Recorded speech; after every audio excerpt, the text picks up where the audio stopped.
Il y a des histoires qu'on ne raconte jamais. Des histoires oubliées, perdues dans les rues de nos villes. Aujourd'hui, vous allez découvrir celle d'un garçon dont la vie a basculé en quelques instants.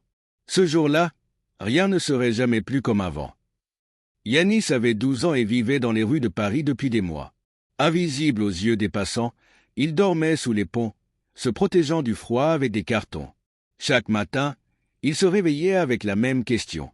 Comment vais-je survivre aujourd'hui? Il cherchait des bouteilles vides à vendre, fouillait les poubelles pour trouver de quoi manger. Chaque jour ressemblait au précédent, un combat silencieux pour tenir encore un peu. Mais un jour, quelque chose changea. Dans un parc abandonné, Yanis trouva un vieux ballon de football.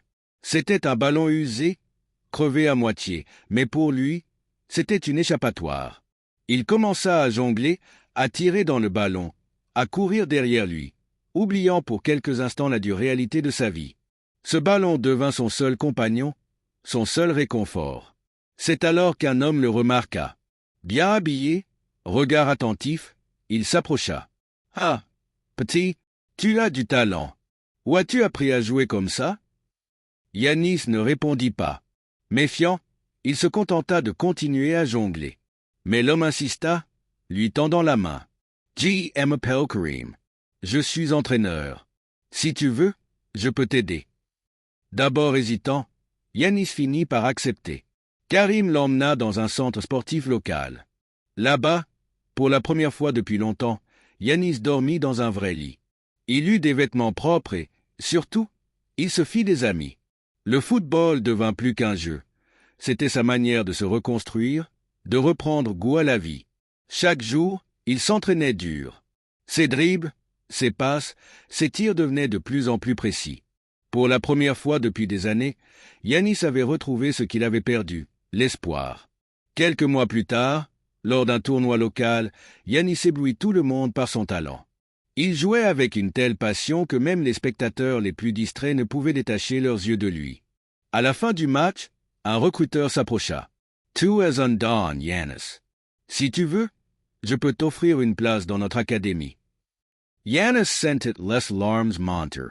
Il regarda Karim, puis le recruteur, et murmura. « Oui, je veux. » Aujourd'hui, Yanis n'est plus un garçon oublié. Il est devenu un symbole d'espoir et de résilience. Son histoire nous rappelle que parfois, une seule rencontre peut tout changer. Une seule main tendue peut transformer une vie entière. Ne sous-estimez jamais la puissance d'un acte de gentillesse. Mais chaque histoire a ses défis. Yanis était enthousiaste à l'idée de rejoindre l'académie, mais la réalité le rattrapa vite. Les entraînements étaient beaucoup plus durs qu'il ne l'avait imaginé. Les autres garçons avaient des années d'expérience dans des clubs prestigieux. Lui, il venait de la rue, avec des chaussures usées et un ballon troué comme seul entraîneur. Il se sentait souvent dépassé, mais chaque fois qu'il pensait abandonner, il se souvenait d'où il venait. Il se répétait « Je n'ai rien à perdre. J'ai survécu dans la rue, je peux survivre ici aussi. » Les premiers mois furent difficiles. On le regardait comme un intrus, un gamin sans passé, sans nom. Certains se moquaient de lui, murmurant dans son dos. Il ne tiendra pas une semaine. Mais Yanis serra les dents. Il s'entraînait tôt le matin, tard le soir, toujours plus fort, toujours plus longtemps. Karim était toujours là pour l'encourager. N'écoute pas les autres, Yanis. Prouve-leur qu'ils ont tort. Le talent, c'est une chose, mais la détermination, c'est ce qui fait les champions. Puis, un jour, tout bascula. Lors d'un match décisif pour l'académie, Yanis fut titularisé à la dernière minute. C'était sa chance. Il savait qu'il n'en aurait pas d'autre. Dès le coup d'envoi, il donna tout ce qu'il avait. Il courait comme s'il jouait sa vie, dribblant 1, 2, 3 adversaires. À la 89e minute, le score était toujours nul. Karim criait depuis la ligne de touche. « Yanis, prends ta chance. » Le ballon arriva à ses pieds. Le temps sembla ralentir.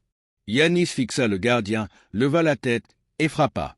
La balle fila comme une fusée, frappant le filet avec une force qui fit taire tout le stade. Le silence dura une seconde, puis une explosion de cris de joie. Ses coéquipiers coururent vers lui, le soulevant en l'air. Ce jour-là, Yanis n'était plus le garçon invisible des rues. Il était devenu une étoile montante. Après le match, le recruteur s'approcha à nouveau, un sourire en coin. « On va entendre parler de toi, Yanis. Prépare-toi, ta vie ne sera plus jamais la même. » Mais ce que Yanis ignorait encore, c'est que ce match n'était que le début d'une nouvelle aventure. Les caméras commençaient à s'intéresser à lui. Les journalistes voulaient connaître l'histoire du garçon de la rue devenu héros du football. Et pour Yanis, chaque jour était une nouvelle chance de prouver que les rêves les plus fous peuvent devenir réalité, à condition de ne jamais abandonner. Et vous, croyez-vous au pouvoir du destin? Si cette histoire vous a touché, restez avec nous pour découvrir d'autres récits incroyables. Abonnez-vous pour découvrir des histoires vraies et bouleversantes qui ne vous laisseront jamais indifférents. Activez la cloche pour ne rien manquer. Chaque histoire est une leçon de vie. Soyez là pour la prochaine.